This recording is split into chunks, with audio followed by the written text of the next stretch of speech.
the earth stood still. We went and talked to our attorney, and he didn't charge me for this. So, remember when I gave those, we had those other classes, and I said we're going to draw up a hold harmless sheet to hand out to anyone who happens to walk into your open house and says, "Hey, I want you to write the offer up for me." So I went to him and I said, "Hey, I need to have this hold harmless," and he kind of talked me out of an additional form. He's a Mark. He goes, I wouldn't do that. He goes, a couple reasons. First off, nothing's going to totally protect you from a lawsuit. He said, why don't you just write it in your special agreements? I said, okay, well, how would that look? And we actually talked about it for like a few minutes with him, and he actually gave us the verbiage to write into our special agreements. On a sales contract. Yes. Oh, I'm sorry. Buyer and seller acknowledge that Alexander Realty represents the seller, and the buyer is unrepresented. He said, this really just does nothing more than reiterates what's on the back page of our contract. Because when I told him this, he was even kind of hitting towards, do you really even want to do that? I said, well, this is only going to work in certain cases. You know, the case where someone walks into your open house and says, or someone calls you and says, hey, can I go take a look at it? Do you have an agent? No, I don't want an agent. I want you to write it all up. Okay, then you can write this in there. It's just another layer that if they decide to come back and say, well, you screwed me on this, you can say, well, it wasn't our job. Our job was to represent them.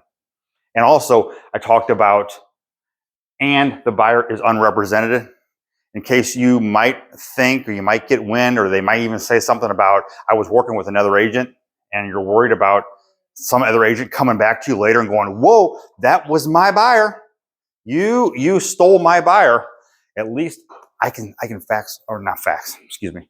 I can send over a copy of the contract or that page to the other broker and go, the people stated they had no representation. So your beef is with them now, not with us. So do we have them initial that sentence? No. Just put it in that, and what is that, paragraph 21 or whatever it is, which is just a special agreement. And again, this isn't all the time. It's just in that rare case where you might have someone who wants to work both sides, or they come to you and say, hey, I want you to draw it up because I'm going to save some money on this deal. Because you know that's going to happen. Someone's going to think that. Add that to the listing contract of that table. No, sales. Yeah, sales. You're writing up for the unrepresented buyer. Yeah. Yes. You know, and then it just, again, it's one more step that if they decide, hey, I got screwed on this deal, I'm going to sue you. Look, not only is it on the back, not only did I give you the broker disclosure form, you even acknowledged it here in the special agreements. So it's, I was like, okay, which is fine by me because I don't want an extra sheet of paper anyway, if we don't have to. So.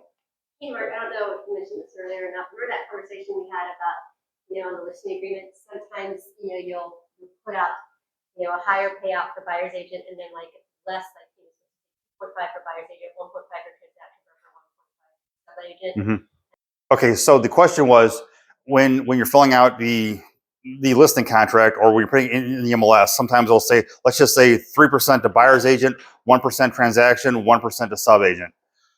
Andrea brought up a really good point. Should we maybe amend that, and not amend that, maybe write that up as 3% to buyer's agents and 3% to transaction agents? Because her question was, and it's very valid, if someone else in here has a buyer, then are we technically transaction brokers? And even though we would control the commission, it might be agreed upon already to reduce that to 1%, and that would be a good idea in that case to keep the transaction at 3 and buyer's agents at 3. Is everyone kind of understand? Yeah, because something that didn't really dawn on me, because I thought, oh well, that wouldn't matter because it's all in house, but it does kind of matter if that's on the listing agreement. So I would keep everything at 3. Honestly, if you're worried about it, keep everything at 3. I don't think we've ever done sub agency, so that's not going to be a factor. Yeah, that's fine. Okay. All right, so